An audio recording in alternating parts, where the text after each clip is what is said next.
right. Thanks everyone for joining us. I know it's been a while since we've done a KRTD chat. We were busy with the summit and we were busy with all this other stuff, but now we're back with a KRTD chat. And who better to bring on KRTD chat than Andrew from Action for Assange for a first one? There was just a bombshell story released in the Assange case. You wouldn't a story you wouldn't believe. This pretty much discredits the entire case. Am I wrong? No, you're absolutely right. It basically discredits like one of the last pieces that they had left in the case that they were holding on to. So what happens now? So we got this case. So just to go through real quick some of the things that have already happened that should be more than enough to throw this case out, right? And the big one is the UC Global and the CIA spying on Julian in the Ecuadorian embassy. So for people who don't know what happened with that, Sheldon Adelson, the hopefully dead Zionist billionaire, who was the owner of the Las Vegas Sands casinos, was working with UC Global, a private intelligence and security, basically like a private military company out of Spain that was owned by David Morales. And the reason all of this is relevant is because Sheldon Adelson was one of Trump's biggest donors, funding his 2016 campaign. And so Sheldon Adelson and David Morales were working with the CIA because UC Global was tasked by the Ecuadorian government to protect the embassy. That was like their mission for the embassy. They were actually hired by the nation of Ecuador originally. Then David Morales, the owner of that private security firm, UC Global, made software that worked in tandem with the security systems that were set up for the Ecuadorians, and gave a backdoor to it to the Central Intelligence Agency. So it allowed the CIA to have access to all of Julian's confidential meetings and all of these other things that were taking place throughout the embassy. And it went as far as the UC Global staff installing microphones in the women's bathroom and the bathrooms throughout the building. Because you have to remember, this was about the size of a house. The Ecuadorian embassy, it's not this like lavish thing. It was literally like a 4-bedroom house in the corner of a street in downtown London. So the UC Global wired it all up for cameras and gave all of that access to the CIA. The CIA in turn then had access to all of the meetings that Julian had with his lawyers.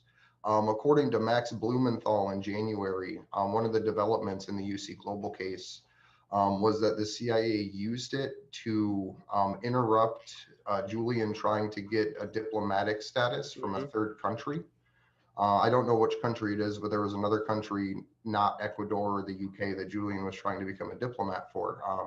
I have my speculations, but either way, the CIA essentially interrupted that with these indictments that came out by leaking them early into the press. I believe it was as early as like 2018 when information about this indictment came out originally. So the CIA literally spied on Julian while he was meeting with his lawyers. Julian went as far as, I don't know if anyone's seen V for Vendetta, but they had those little triangles that had the little red light that were white noise machines. So it makes an inaudible noise that only affects microphones. It makes a really loud, staticky white noise that people can't hear. It's like a dog whistle, but for microphones. And so Julian used a white noise machine to overcome the recording equipment by the CIA and UC Global. So what they did is they installed a laser microphone on the window panes. So they put a sticker on the window that they shot a laser beam at from one of the apartments rented across the street. And then used that to continue. It's absolutely dystopian. It's crazy. Use that to continue spying on Julian while he was in the embassy. So that's big thing number one, right? Is that the CIA was in the room while Julian was meeting with his lawyers about this very case, as early as 2017, if not earlier than that. And the judge said, that's okay. When Julian was taken out of the embassy, His personal belongings, legal materials, paperwork and effects, computers, cell phones were all given by the Ecuadorian government to the FBI or to the US government. So that's a conflict of interest. You can't illegally seize everyone's or someone's personal material that they were using in a case and then reference it and talk about information and those kinds of things. So that's another violation of like legal privacy violations that should have the case thrown out.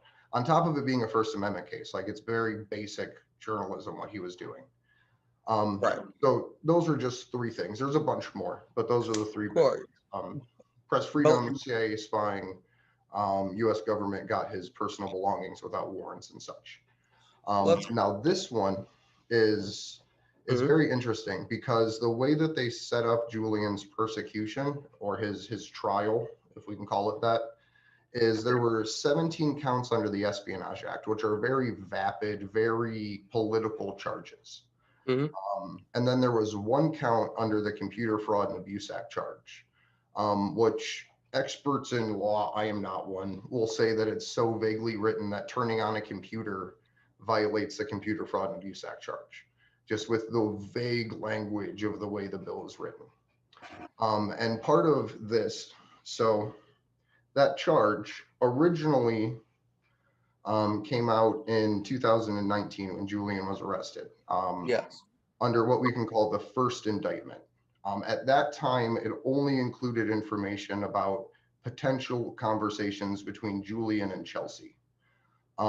They later expanded it after arresting him to include more Espionage Act charges, a larger scope of the conspiracy to commit computer intrusion, but it's still focused on the time frame of Chelsea Manning.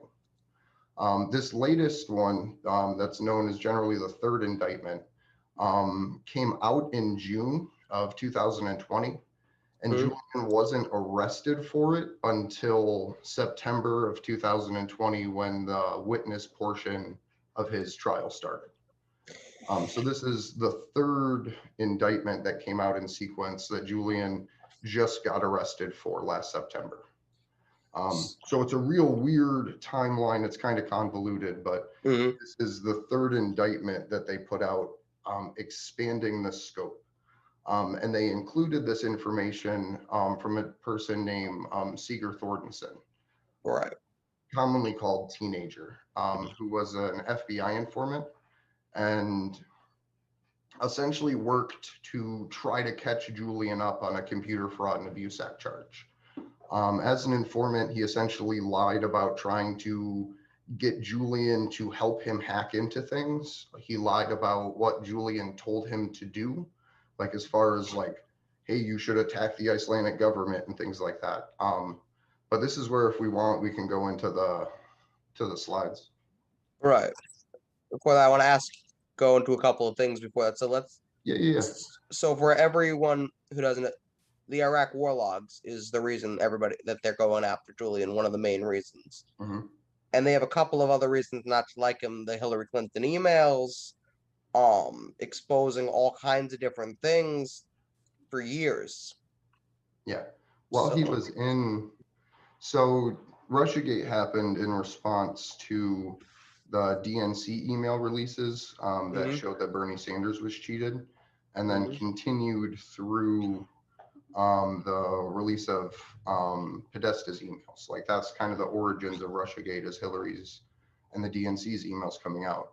While Julian actually was under surveillance by the UC Global in 2017, after he had no political home because Republicans were very vapid on him, Democrats just thought he was like a puppet of Putin, right? He releases Waltz 7, which is all of the spying tools by the CIA, NSA that are actually being used in our world currently, which was warned about in 2017 for all of these ransomware attacks that we're hearing about.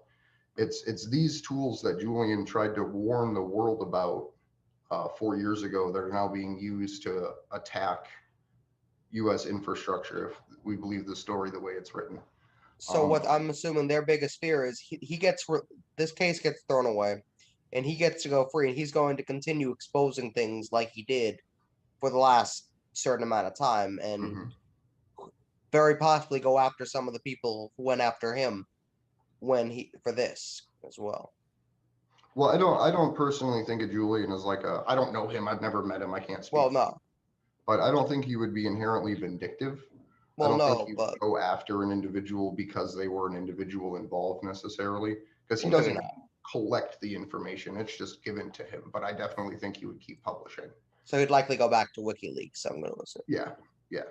But the cool thing, so after Volt 7 and the cyber tools got released, a few months later, he actually released Hillary Clinton's personal private emails from that server.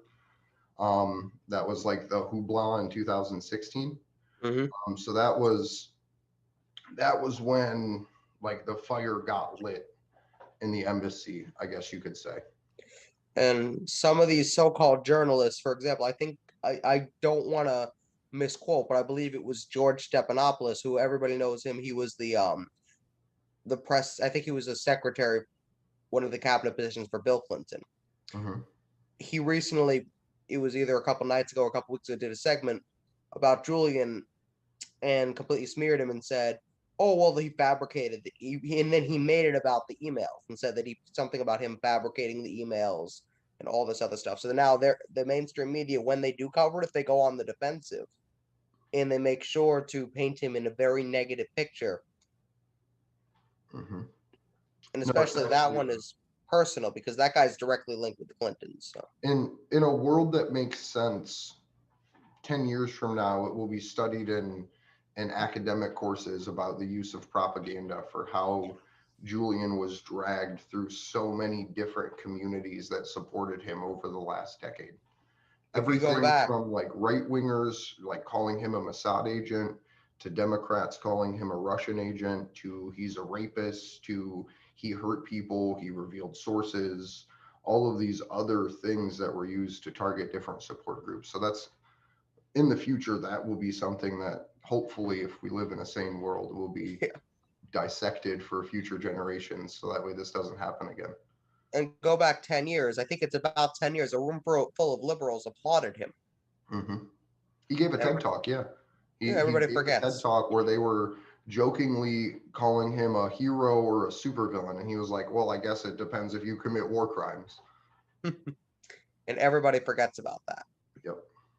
But let's get into this slideshow that you brought here. Yeah, so key witness in the Assange case lies about the indictment. A major witness in the United States Department of Justice case against Julian Assange has been admitted to be has fabricated key accusations in the indictment against the WikiLeaks founder.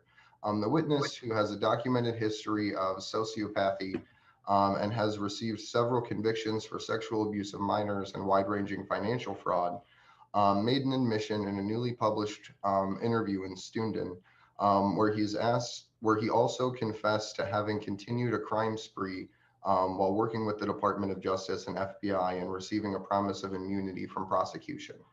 The man in question, Sigurd Thortensen, was recruited by U.S. authorities to build a case against Julian Assange after misleading them to believe that he was previously a close associate with his. In fact, he had volunteered on a limited basis to raise money for WikiLeaks in 2010, but was found to have used the opportunity to embezzle more than $50,000 from the organization. Julian Assange was visiting Thorstensen's home country of Iceland around the time due to his work with the Icelandic media and members of the parliament in preparing the Icelandic Modern Media Initiative, a press freedom project that produced a parliamentary resolution supporting whistleblowers and investigative journalism. Next slide. The US officials presented an updated version of an indictment against him to the magistrate courts in London last summer. We don't have the next slide on the screen yet. If you want to wait a second. Okay, there we go. But so I'll break down that first one then. Yeah, let's break down. Let's go back to the first slide. We'll break that down. Yeah, definitely. Yeah. Oh, he still has the second one up. Let's see. Yeah, but go back to the first one. Sorry. The first one.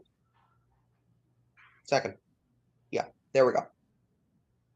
No, the very beginning. That one.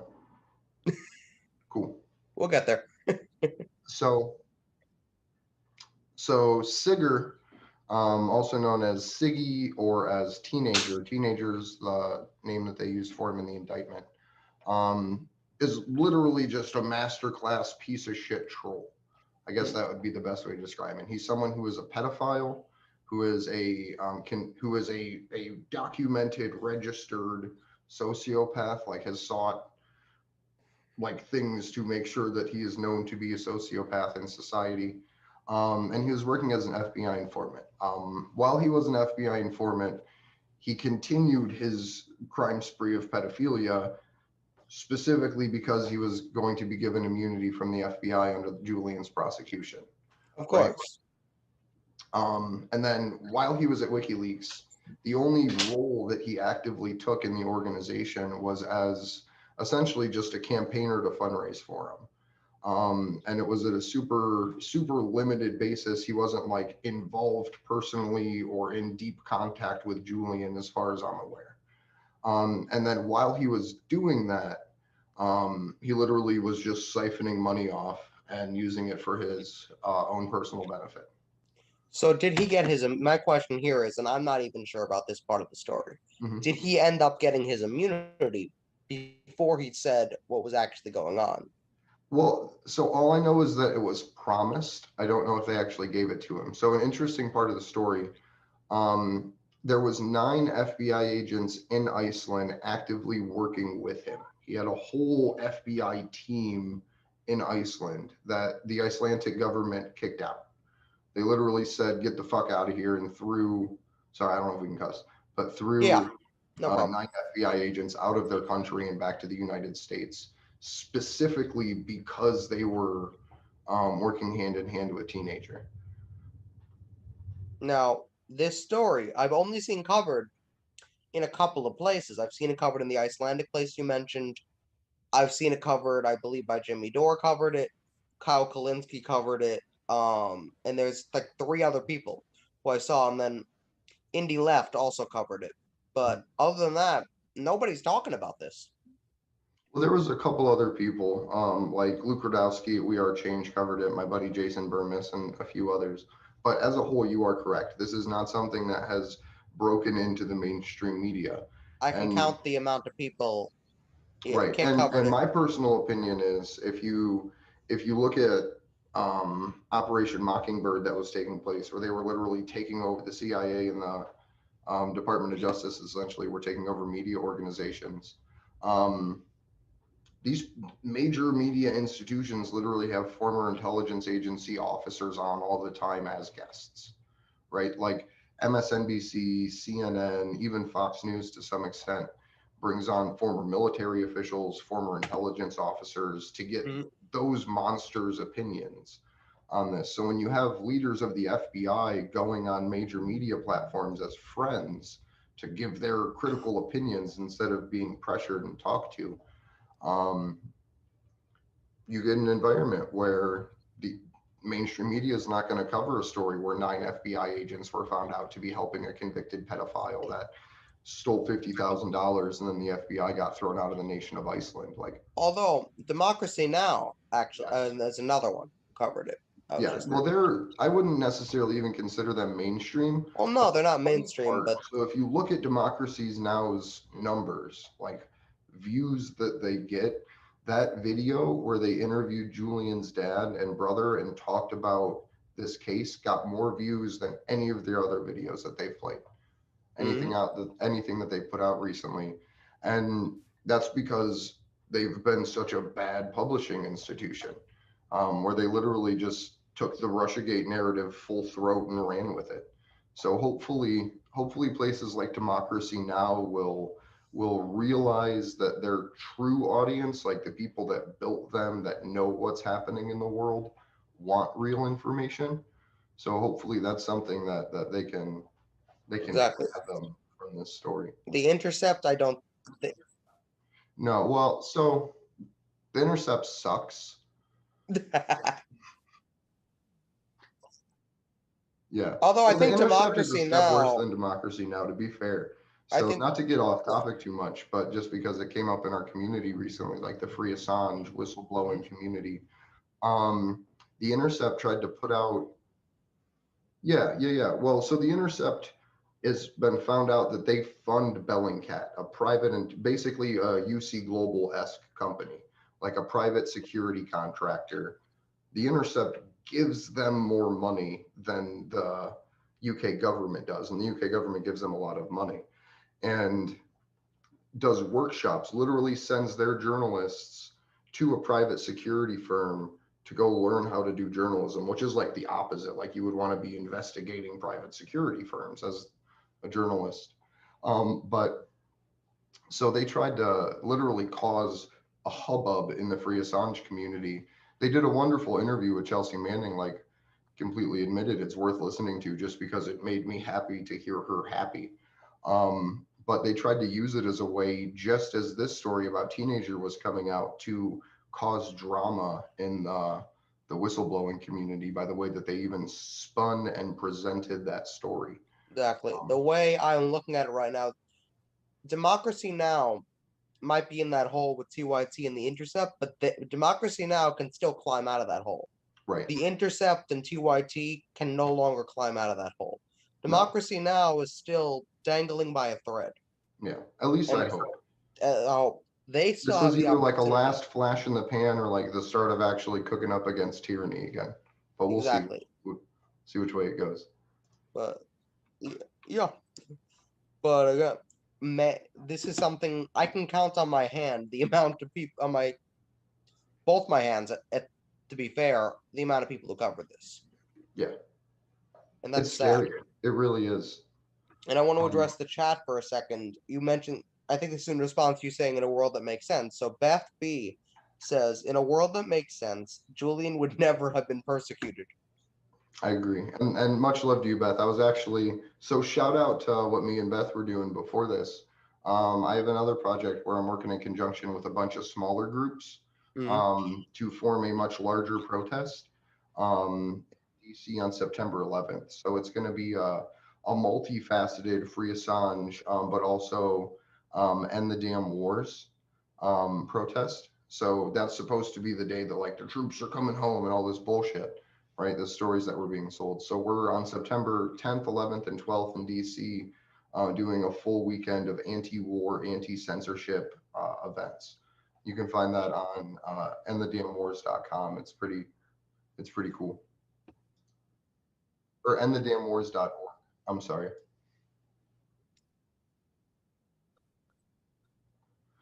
Yeah, so I had the honor of in the home run tour. So Julian's dad went coast to coast and then back. And I had the privilege of organizing the Columbus event. We were outside of the Columbus State House towards the end of June. There's probably about 50 of us, and we gave about 2 to 3 hours of speeches outside of it. We invited every House and Senate member. And did any actually show up? Sent a staffer, none of them sent someone to see what we were doing while they were all in the building behind security fences. So nobody showed up from the House or the Senate. Yeah, no single politician had the balls to show up to an event where we're asking for a journalist to not be tortured. Oh, not even some. So I would assume that. I hope they put a file in the baseball bat that Julian got. You know, if he just chews through it, he should be able to be out by next Wednesday. You know. Yeah. But we invited Nina Turner relentlessly too, and because I'm actually sitting in the district she's running in Cleveland right now. But she's running for Congress, like House of Representatives for the United States. So we actually reached out to her a whole bunch and got nothing. So that was pretty disappointing too. Now let me ask you, what are the politicians in this? Have any politicians publicly spoken about Assange? So in the United States, yes, there has the major ones. So last Congress session, 2020. You had Thomas Massey and Tulsi Gabbard co-sponsor 3 pieces of legislation. One of them was to essentially give Snowden immunity and allow him to re-enter the country. One of them was to drop all the charges against Julian Assange, and beautifully, mind you, wrote out everything that's happened to him since 2000 and I think it was 8 actually. So in the congressional record, there is a detailed report of what they've done to Julian over the last over decade, 13 years. And then there was a third piece of legislation put forward that Gabbard and Massey put out together, specifically designed to change the Espionage Act, to essentially nullify the Espionage Act as the way it stands right now. Which I think that was a great piece of legislation. You had 2 congressmen sign on to it. You had Matt Gaetz, I think his name is. The AM? Let me see if I can find the other one. I should have it right on hand here. And those are 2 mavericks who you're referring to, Thomas Massey and Tulsi Gabbard, not your typical Democrat or your typical Republican politician. Right. So Gabbard and Massey wrote the legislation, and then it was co-sponsored by Matt Gaetz and Justin Amash. Well, Justin Amash is not typical, but Matt Gaetz is pretty typical. So that one surprises me. Yeah. That, like, when the first 3, when you said Matt Gaetz, I was a little bit thrown. Now, have any of the presidential candidates who are allegedly free speech activists and allegedly on the left, have any of them spoken about it? Have Bernie Sanders said anything? No, so funny enough, we had someone that was part of our crew a while ago that got like Bernie Sanders and most of the congressional reps or most of the presidential hopefuls to go on record talking about Julian. And the best we got out of Bernie Sanders is, "Not now, I can't talk about that now," and then just walks on. Okay, what about, let's go through a couple of them. What about Elizabeth Warren? Does she have anything to say about it? I don't think so. So I don't know if you know this. Do you know how Elizabeth Warren got her start in politics? You know where she comes from? I know she did the CFPB, and she was a professor and did a study, and I know she was in the Republicans organization. Know all about it. Yeah. So I don't know if you know what in response, she actually got elected in response to the bailouts. She was more or less one of the Occupy Wall Street candidates, so to speak, that got arrested. I can't remember his name now. If you look up the documentary, The Internet's Own Boy, there's a retelling of the story of Aaron Swartz. It's free on YouTube, The Internet's Own Boy. And he was one of the people that actually, she rode his coattails to the United States government as someone that was running to make sure that we could never bail out a single financial institution or mega corporation again. And it was, she got elected out of his movement, and he's someone that later committed suicide while in federal detention. Yeah, her story is really interesting. I like her story up until recently. I liked her story. Like, that's with her, that she did the Consumer Financial Protection Bureau. She shamed Obama into doing that, and that was all great. And then you get to where in the last couple of years, and it's like, you're not really the same person. Well, not even, she's better than that, but she's not. But the thing is, she's not the same person who came into the Senate a couple of years ago. But none of them are. Not at all. Well, the thing is, again, none of the people who are in the Senate now are the same person they were when they came in on day 1. Right. Or maybe that's a story about what they were doing to get there. Not in the U.S. Because everything is backwards here. We persecute journalists. We have all the corporations donate to our, to our politicians. We're living in a backwards country in a lot of ways. Well, yeah. So you want to jump into the third slide? Third slide. Let's go to that. Yeah, it's the one that we're on. The one that's up.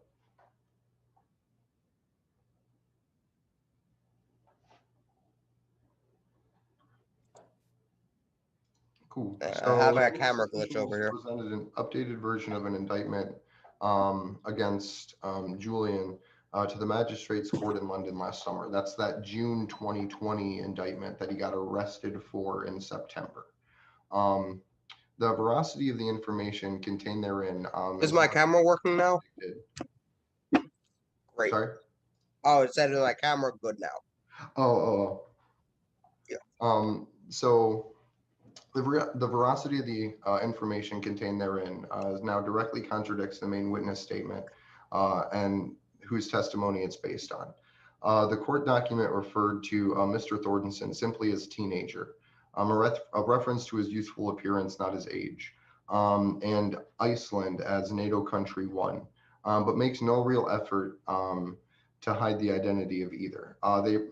They purport to show that Assange instructed Thordenson to commit computer intrusion or hack in Iceland. In fact, Thordenson now admits to Stewart that Assange never asked him to hack or access phone records of the MPs, which is the parliamentarians.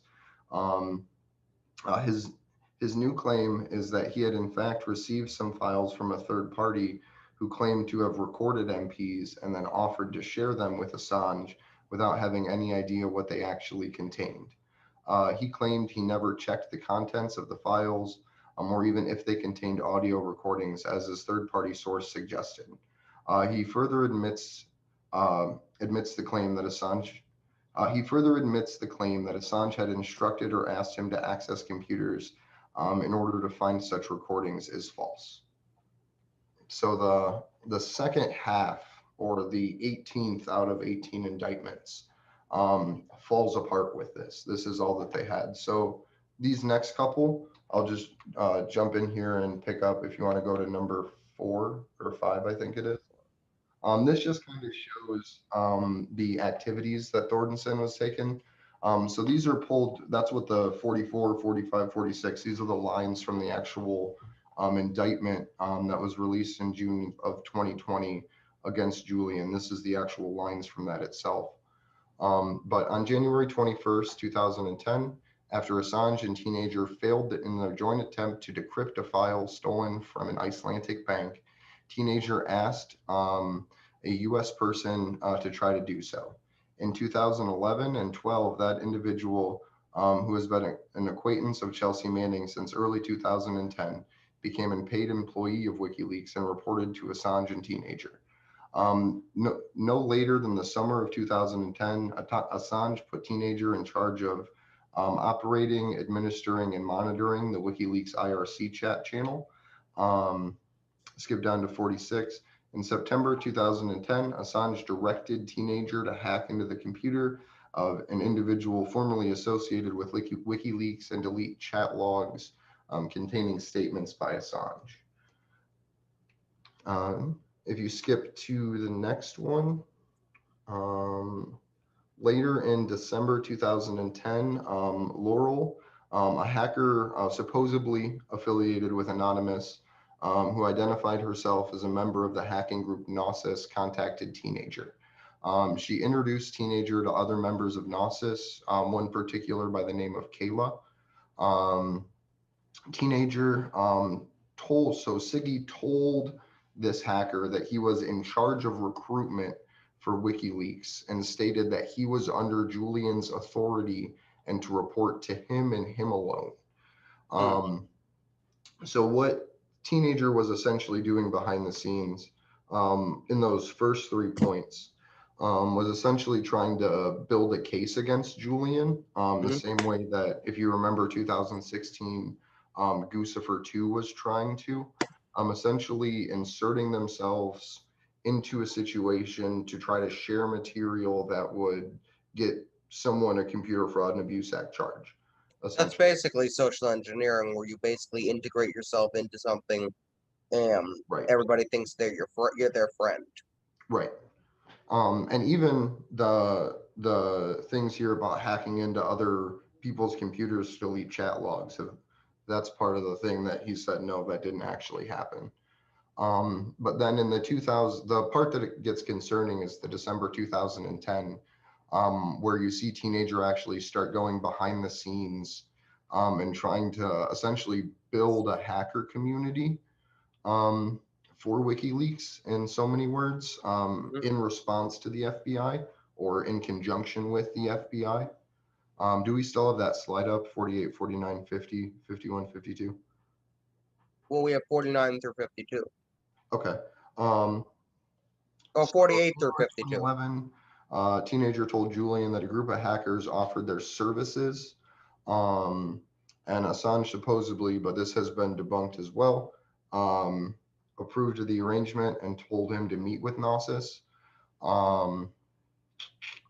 If you jump down to 52, February 11th, 2011, a teenager provided Assange with a computer code that Kayla had from a hacked US cybersecurity company, and told Assange that it came from Gnosis.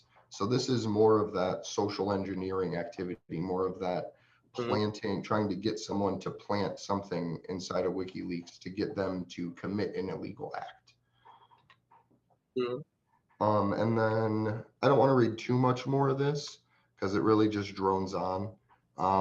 But everyone can see it for themselves on the screen. So, but if you jump to the next slide, number 55 is the important thing I'd like to point out. On February 17th, 2011, a teenager told Laurel that WikiLeaks is the world's largest hacking organization. So he was essentially laying the foundation for the next FBI operation that they start to get into towards the end of this indictment. If you go to the next slide, I won't read through all of it. I'll just read through the last one here, or the 63. But after receiving Assange's approval to establish a relationship between WikiLeaks and LulzSec, teenager made contact with Topiary on June 16th, 2011, going through Laurel.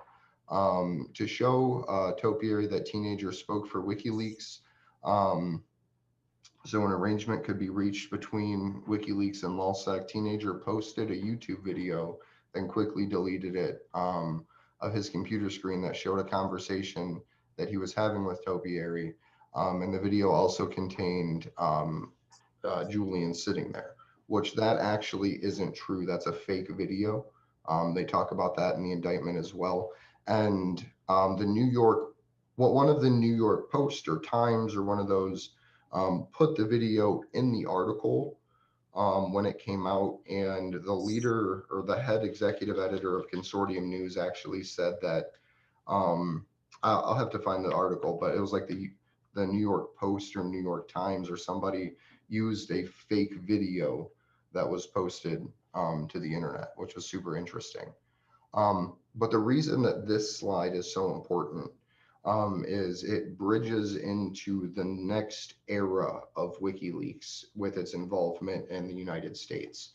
And LulzSec, for people who don't know, and I would actually recommend another documentary for this. It's called We Are Legion, the story of the hacktivists. LulzSec was another group that was infiltrated by the FBI and headed up, essentially, like the public face of it was a gentleman by the name of Sabu, who was a blatant FBI agent once everything came into the public.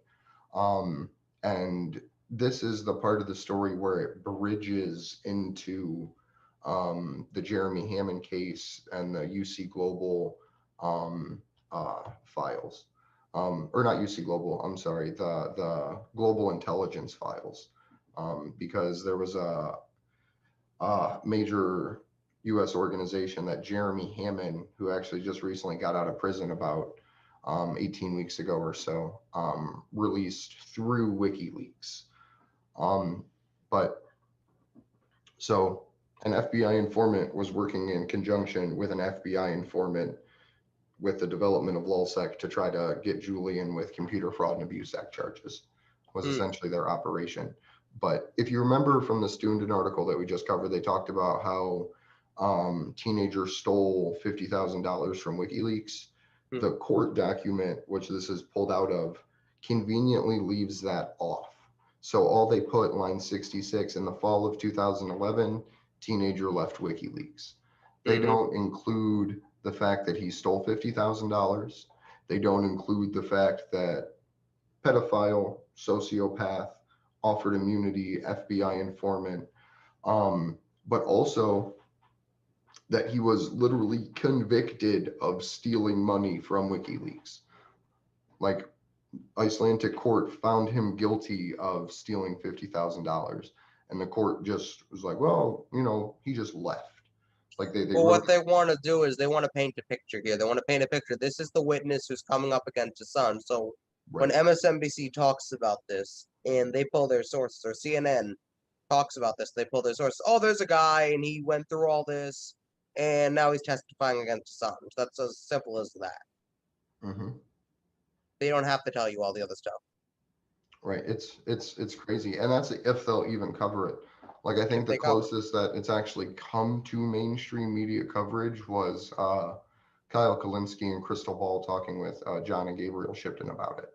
That was like the closest that ship ran to getting stream coverage.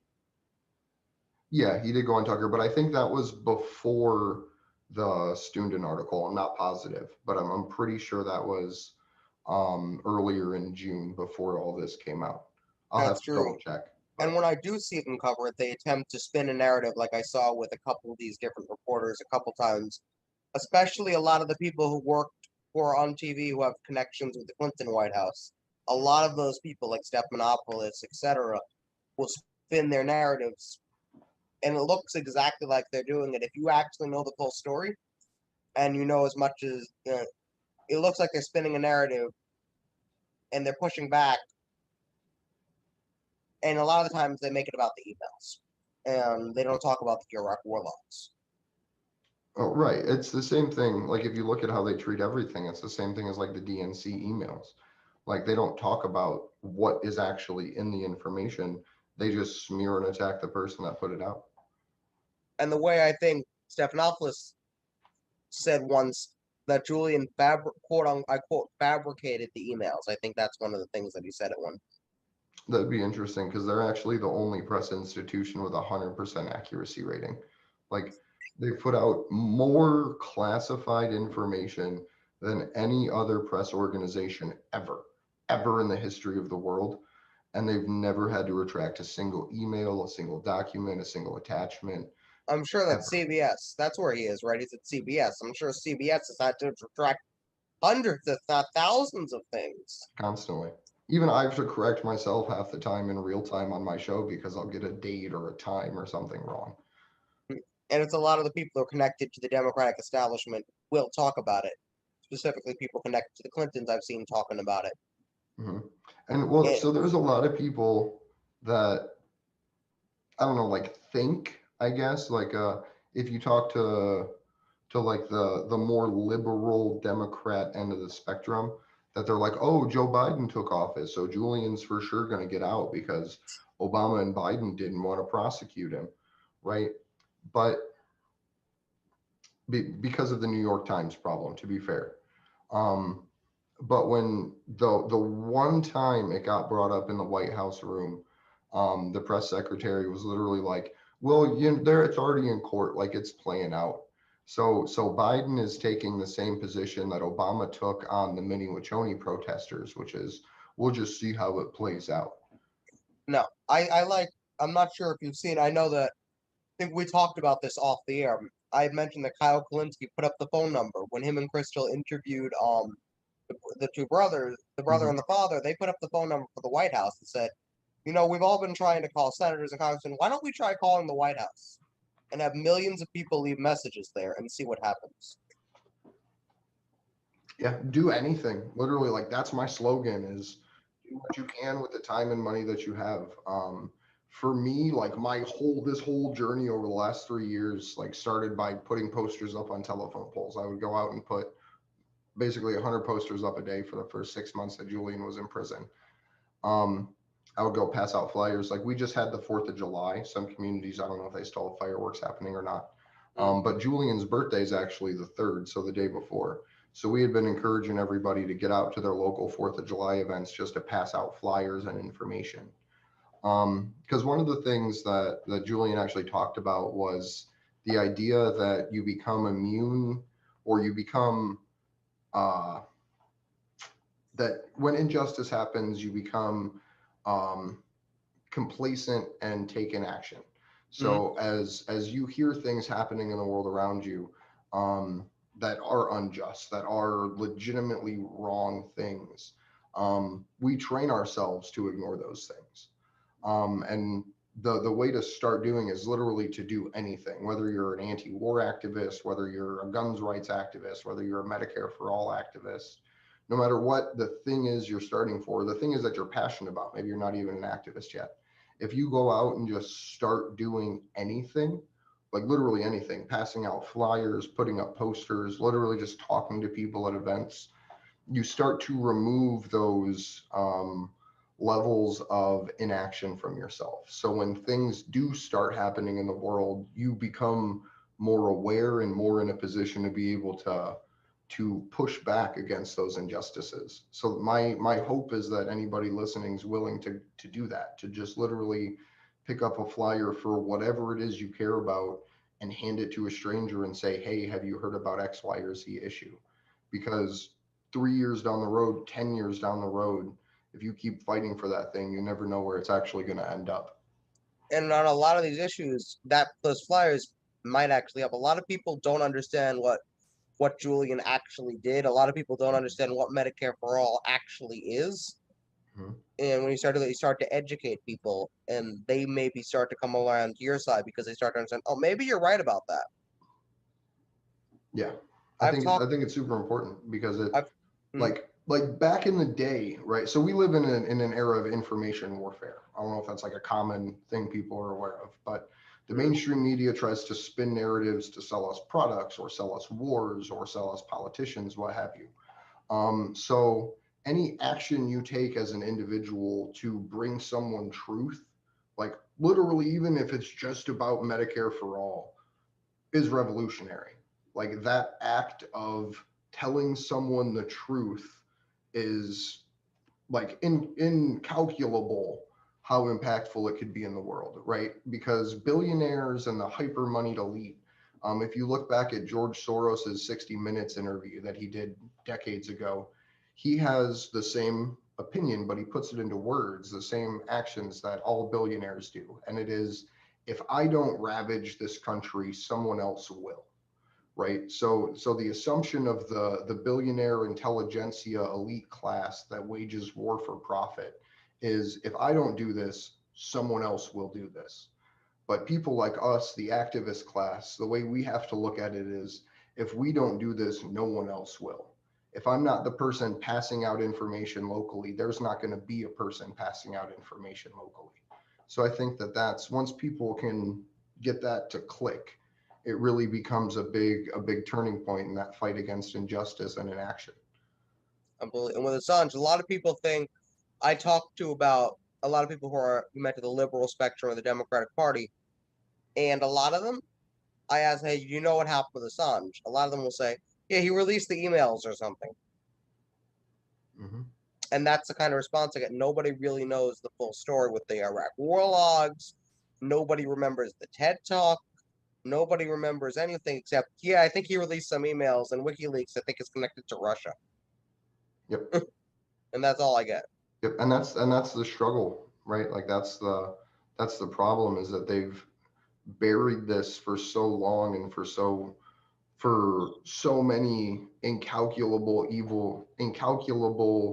reasons that are just pure evil. Like, they want to find ways to go demolish nations and bring back slavery for profit, for weapon sales. Like, that's something people can't put themselves into a position of, because the average sane person isn't going to kill a child for $1. So it's just, it's terrifying that the world has turned into this, where a decade ago Julian was looked at as the anchor, like the front line of press freedom, and it's turned into him now being tortured for the last 3 years in a black site prison in the middle of downtown London.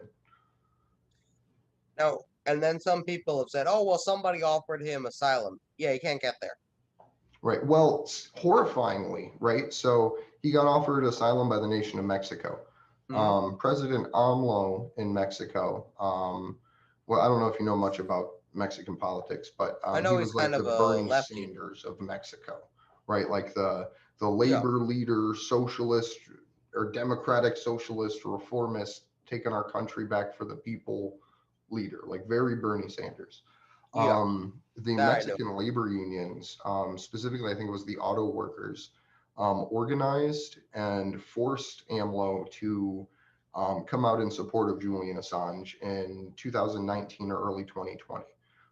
The Mexican president was one of the first presidents of South America to speak out in defense of Julian. And then fast forward a little bit, one of Julian's friends and an anonymous member who goes by the name Commander X got political asylum in Mexico. This is a story that my buddy Steve over on Slow News Day is covering endlessly because of how crazy it is. But so Commander X was living in Mexico for a little over a year, had a little Friends of X committee, a very meager living, barely had internet access for a guy that used to do really high-end computer stuff, would be the way to describe it. About 3 weeks ago, the United States government sent a group of armed US people to go and violate the political asylum of Commander X, illegally remove him from Mexico, and rendition him into a United States prison where he's at right now. So even the offer of asylum by a country like Mexico isn't even possible anymore because the US has no regard for any international order or law, where even political asylum by a third country like Mexico no longer holds any weight whatsoever. Well, that's the thing. And the other thing is, here's an interesting question. If we had a different president, let's say we had a, let's go, not even say Bernie Sanders, let's say we had a president, well, let's start with a President Bernie Sanders. Do you think a President Bernie Sanders could be pressured into supporting Julian Assange and, you know, so that's actually a really fun thought experiment, right? So the story, if you believe the mainstream media, is that Donald Trump won because Julian released the information on Podesta, right? That's the narrative of the world, in so many terms. Before those emails that came out in October of 2016, there was the DNC emails that came out in June, July of 2016 that showed the Democratic National Committee structure was rigging the primary against Bernie Sanders. I think if then hopeful candidate, publicly proven cheated candidate Bernie Sanders would have taken a stand with those emails and held them up and said, I have the proof there on stage in 2016, we may have gotten here, but I don't think we would have.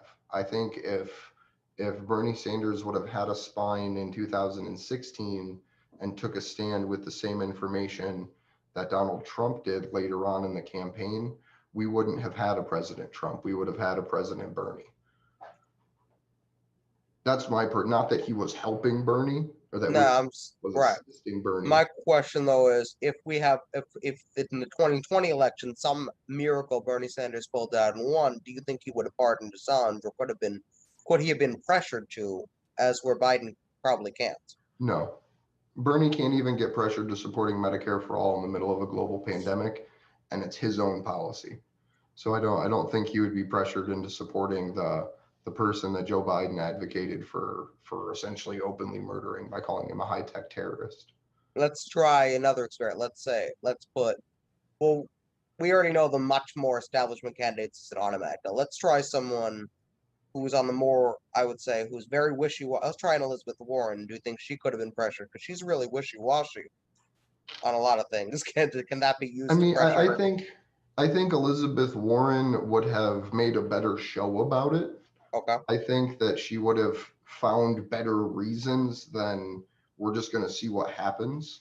But I think no matter who gets elected, across the board in the Democrats, that Julian's situation wouldn't have changed coming into 2021. With the very faint exceptions of Tulsi Gabbard and who was that lady?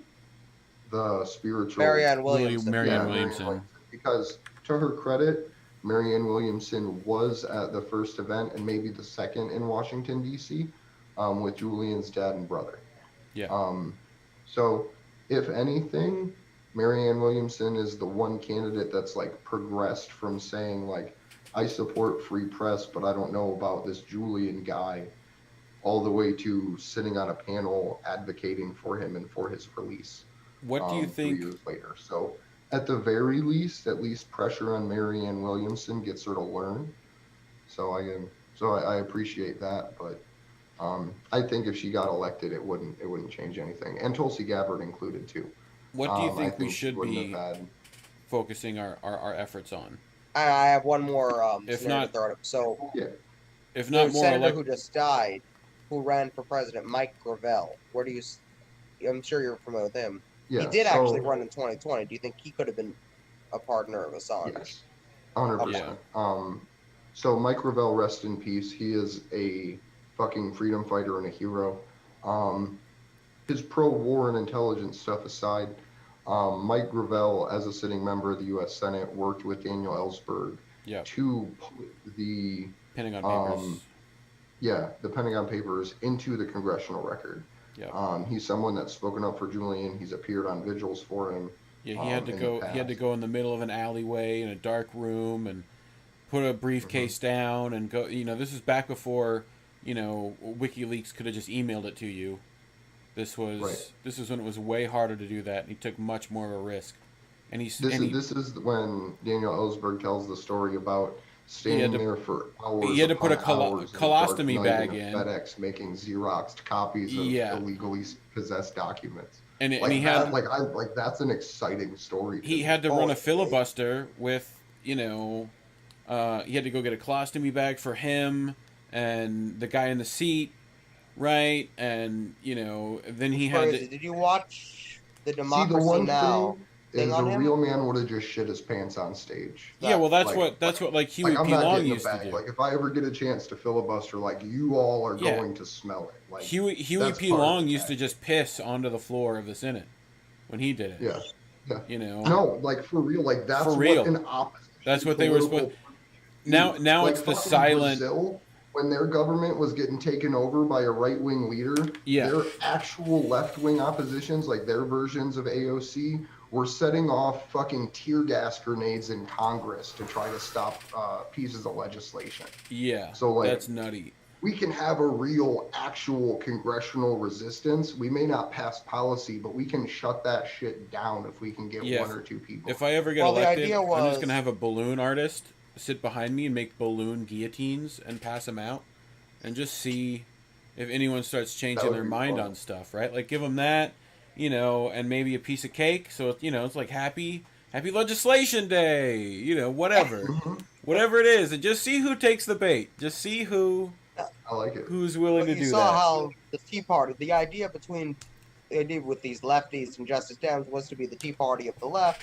And you see how some of these guys act. They made John Boehner quit.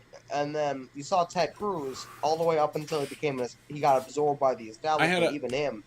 I had a conversation about this. They did that 2-day filibuster. Remember that? Like 3-day filibuster?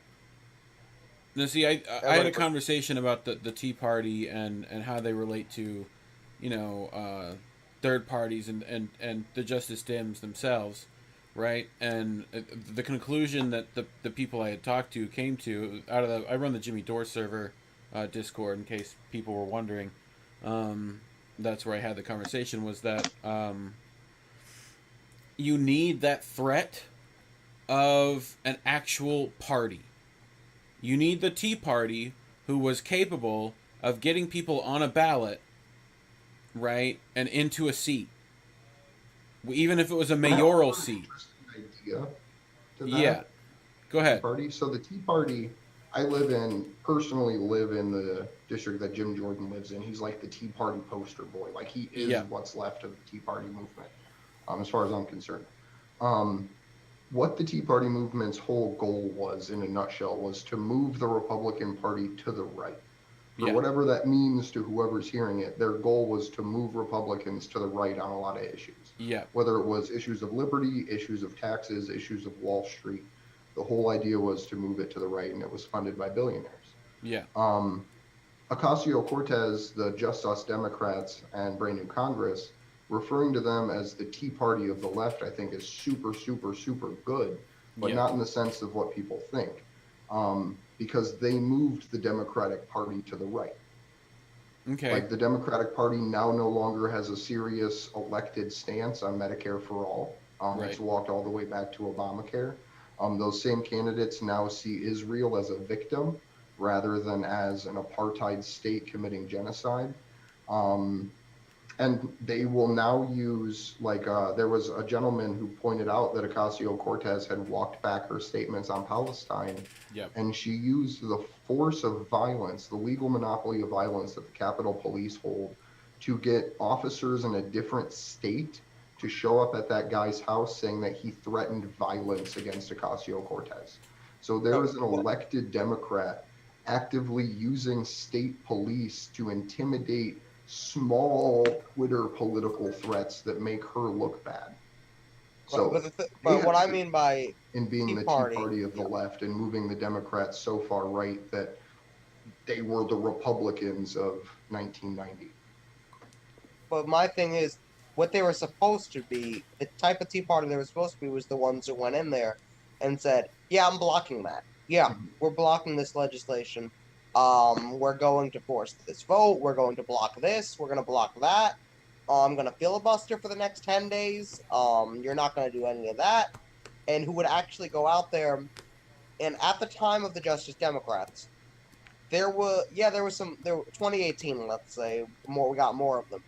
They had the Jimmy Dore show at their disposal. They had TYT at their disposal. They had Democracy Now! At their disposal. They had all of these. I was working for both. I was working as a contractor for both Justice Democrats and Brand New Congress in 2018. Yeah. Like personally, like was working with a company that was doing a lot of their online advertisements for non-major candidates. Right. Imagine this, right? Imagine if AOC was blocking a bill. And on Monday night, she went on TYT. On Tuesday night, she went on Jimmy Dore. On Wednesday night, she went on Democracy Now! On Thursday night, she went on CNN and MSNBC and all of that. And then she kept saying, I'm blocking this bill, and that's what I'm doing, and I want all of you to come out here and support, or whatever she did. She had all of these microphones that she refused to use. Mm-hmm. And that's something she had at that time. I think there's a quote that I misquote all the time, but I think Malcolm X, right? And I think I just like my misquote better than the original quote, right? But it says something along the lines of a shepherd only accepts the sheepdog when the wolf exists, right? And we're acting like Justice Dims would have been able to go in there with no threat for, to leave. Like, if you make it in the Democratic Party and they aren't doing what you want them to do, and you don't have the threat to go, all right, well, I'm going to go do this other party then and see if I can get, if you don't have that, and that third party be viable enough to be a worry, right? If you have all the squad and Bernie Sanders about to jump ship because you're not going to do something on this or that, well, then what are the Dems going to have to do? Then that actually does what the Tea Party of the left was meant to do in moving the party to the left, like what we wanted, right? That you would have needed that. But, Jimmy tries to set these people up with an easy home run. Hey, block your vote. Do what you want after that. But block the vote here, right?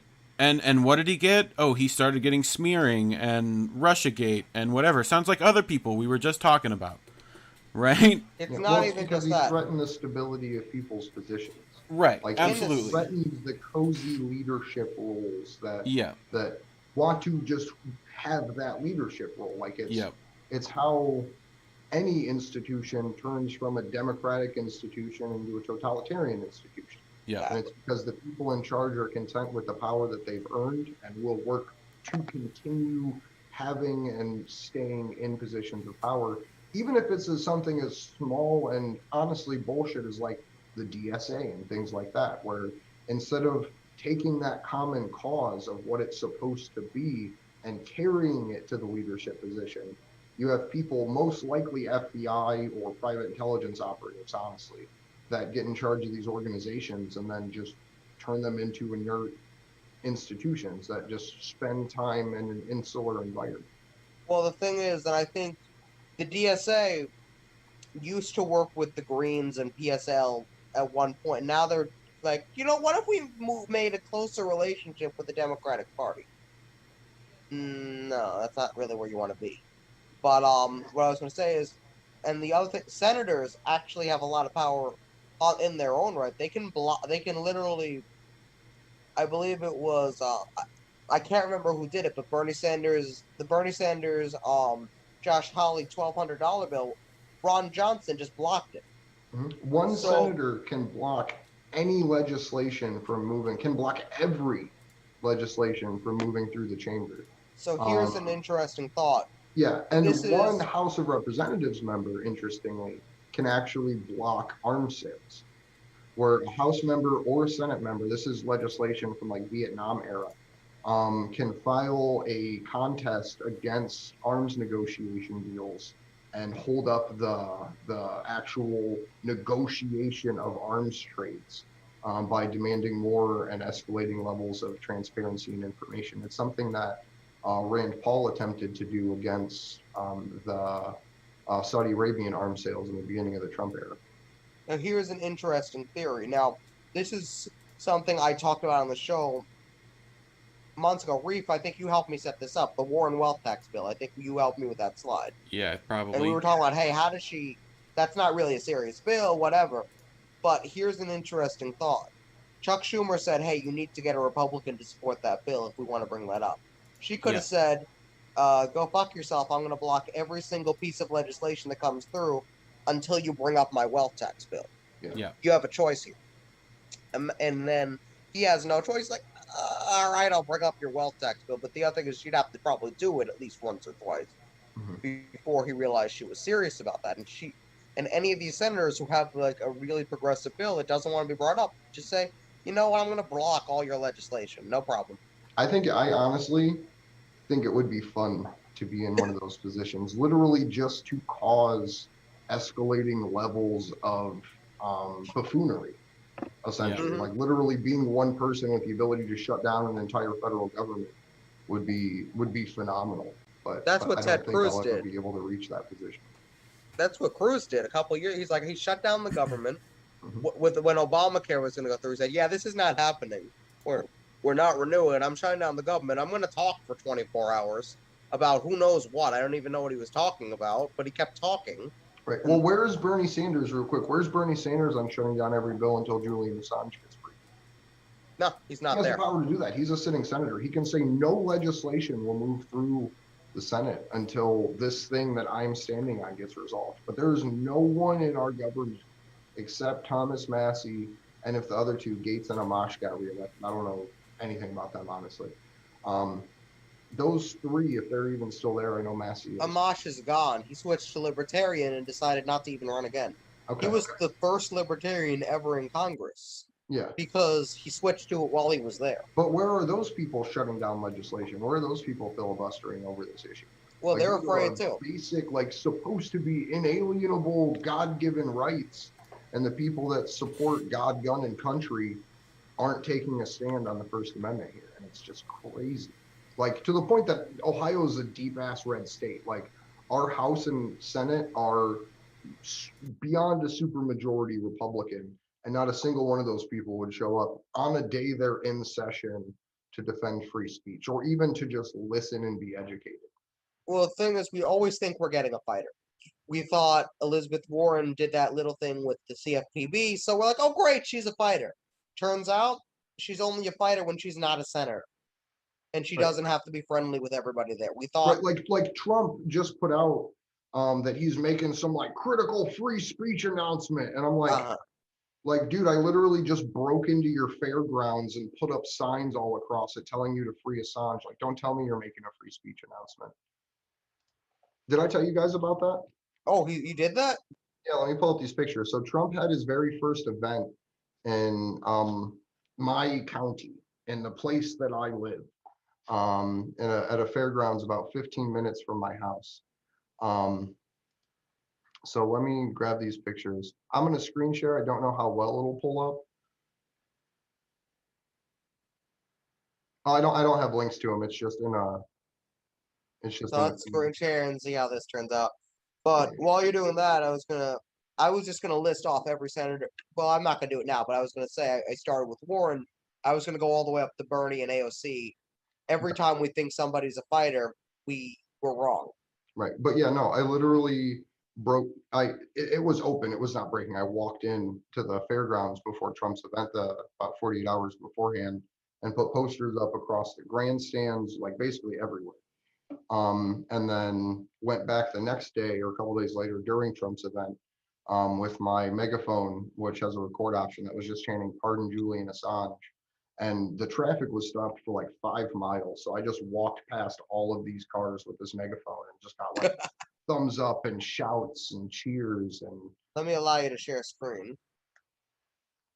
I can share screen now. Yeah, I didn't have it allowed.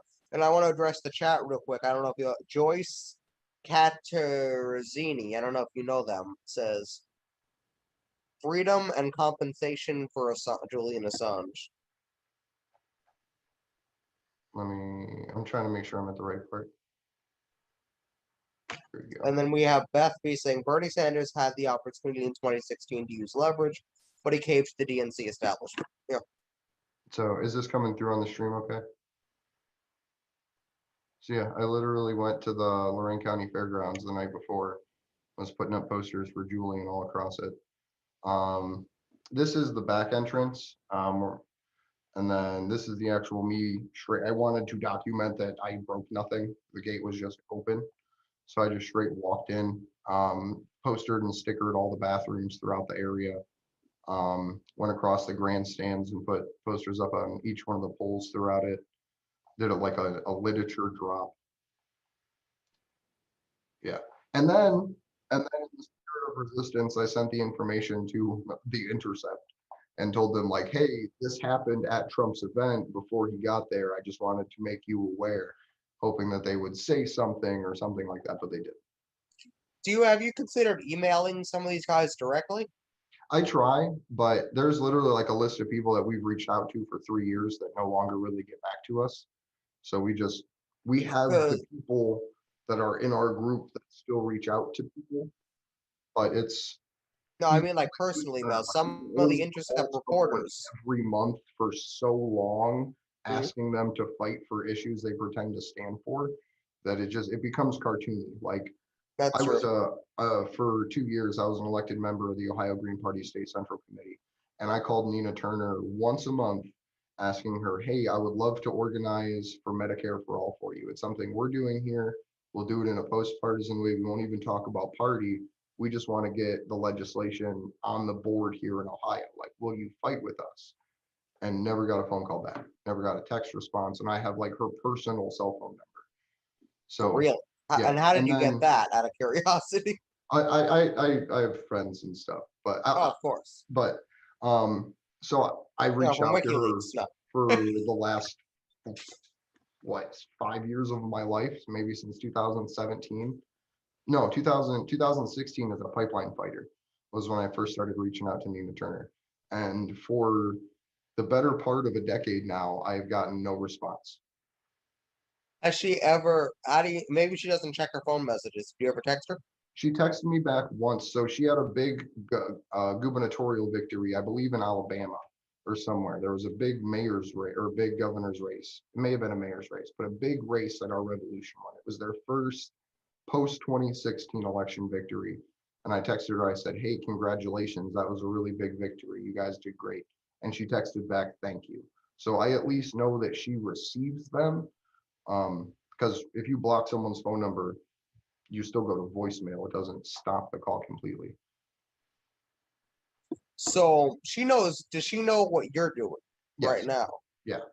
And is she... I have reached out to her, telling her what I'm doing. I have called her. I have texted her, like everything we can do. Like Misty, my wonderful Putin's buddy comrade, has reached out to her on Twitter endlessly. We've reached out to, I don't know if you know who Tara Samples is. She's like a local here in Ohio that is connected with Nina's campaign. So we've tried every which way to Sunday And we just get no response from her on any issue.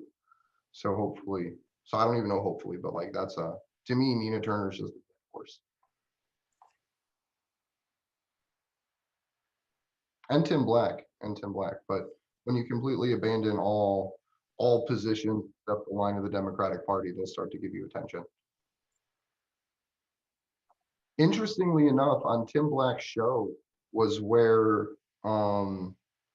the book written by Donna Brazil was dedicated to Seth Rich, where she said that poor little baby, talking about Seth Rich's murder, and dedicated her book to him that talks about the DNC's rigging.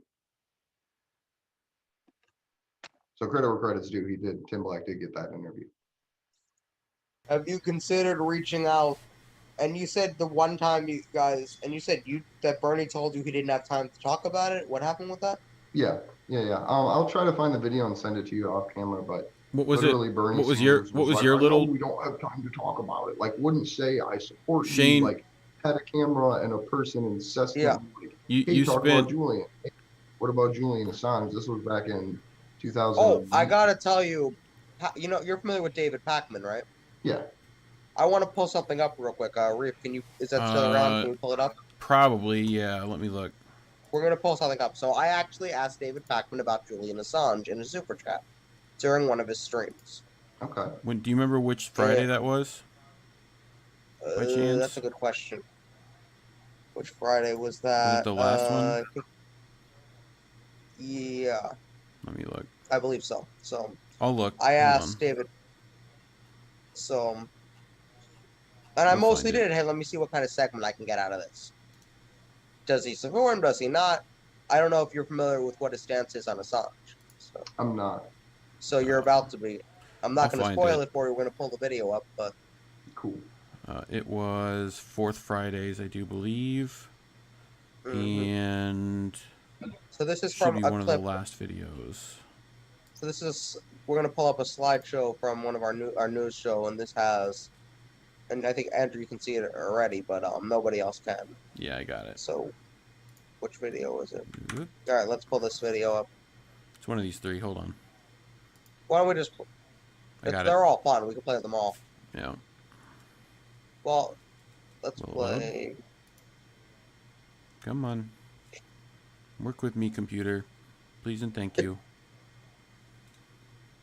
Any day now.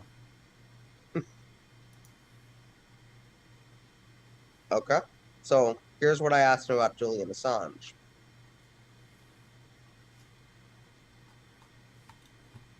Down here. And it wasn't the right one, so hold on. Let's try. KR. I think it was this one. Let's see what Pakman has to say about Assange. KRTD, hold corporate Dems as accountable as Republicans. No, that's the wrong one.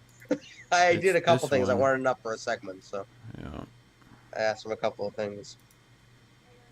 Let's see. Joe Biden is a neoliberal corporatist. If you're... Yeah, he grammar Nazis him anyway. That was a good one. Yeah, he's trapped there correcting my grammar. This one. Why are you afraid to support Assange? I really don't think about Julian Assange. Yeah.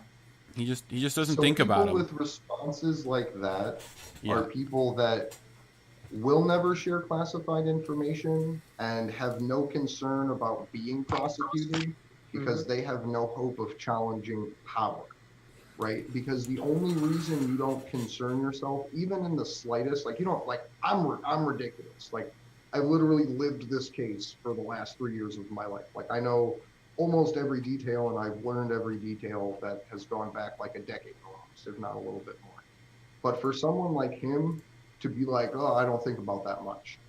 You don't think about that much because you're not someone that's going to go to jail when this case goes through.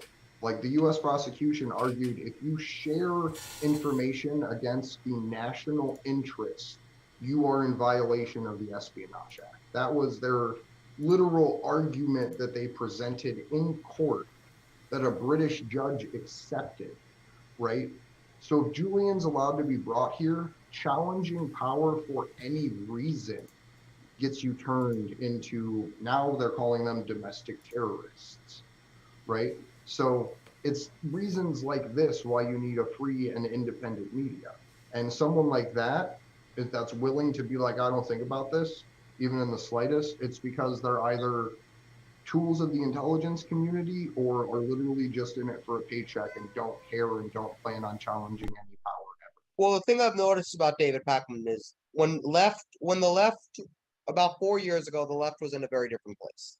Yeah. The progressive left was over there with him. Now, when it was over there, about 4 years ago, everybody else moved at certain points. Everybody moved except for him, and he stayed still in the exact same place from 2016. Mm-hmm. Well, that's because that's where his money is, right? Like all of these, like it took, like I love Jimmy Dore, but it took Jimmy Dore until 2019, 2020 to even start calling out AOC, to even start calling out Bernie Sanders. Like it took 2 years of knowing that this man is evil, that this man is lying about the positions that he holds, right? To actually call him out. So like, I'm not surprised that people like David Pakman are literally still just sitting there milking the Bernie cow, because that's how they made their money. That's what these people found as a product to sell. Like, because he's nothing more than a salesman. Like, he's not a journalist, he's not an analyst, he is literally selling his opinion to people gullible enough to buy it. And he acts like that. He's like, I don't watch any other media, and that's what he says is, I don't watch any other media because I want to show you what I think. And he says it. Well, what you think isn't always really that interesting. Right, and that just means you're not educated. Yeah, exactly. You're just not like, willing If you're to not paying attention to other issues, it means that you have no idea what's happening. So, yeah. And I want to pull up another, I hate to say, I want to pull up the first clip. Oh, so I want to pull up the first clip. Yeah. And I was going to before, but you were kind of getting out of it. No, you're So good. I want to pull up the first clip. So I asked David Pakman a couple of questions. Enough to get a segment. And I was hoping I'd be surprised with the Julian answer, but I guess not. But anyway, so here's one of the things I also asked him.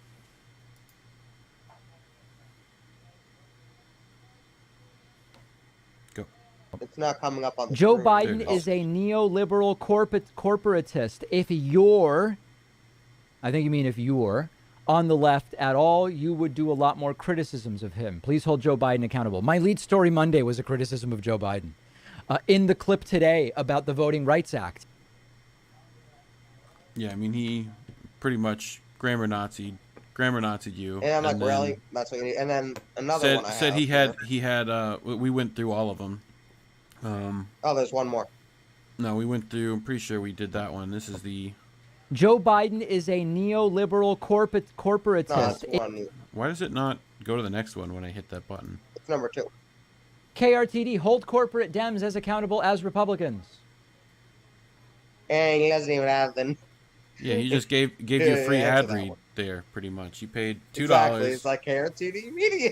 Like, great, thanks. I mean, if he does that, if we can just all send super chats to shows like that, actually giving the story, you know, and they just read it like that without putting their own opinion in, it probably wouldn't be bad.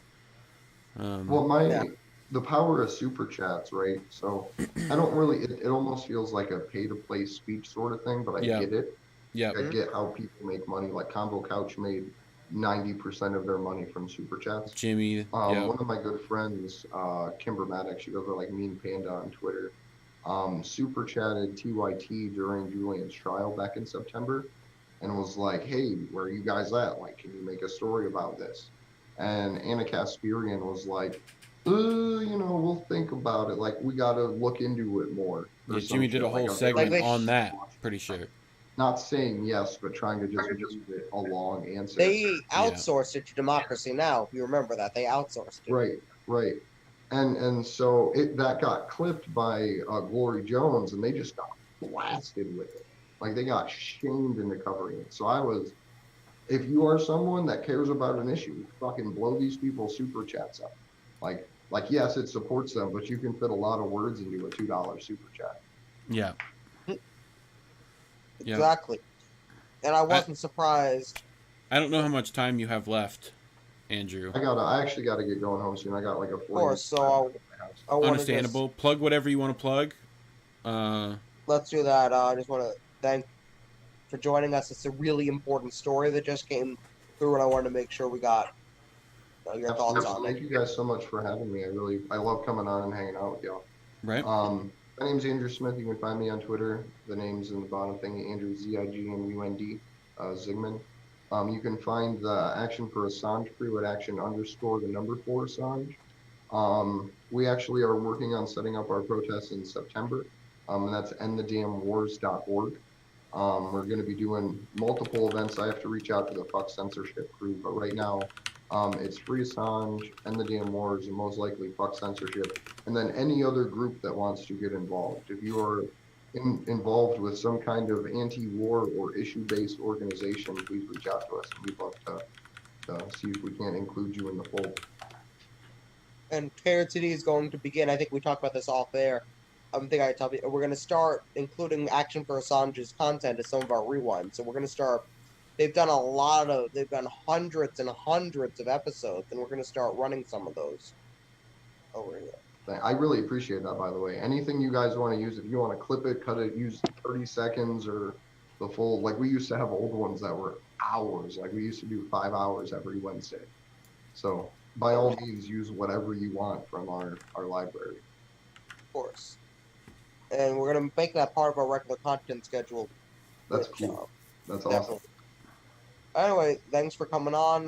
Where can people find, or start out with, who's coming on this week?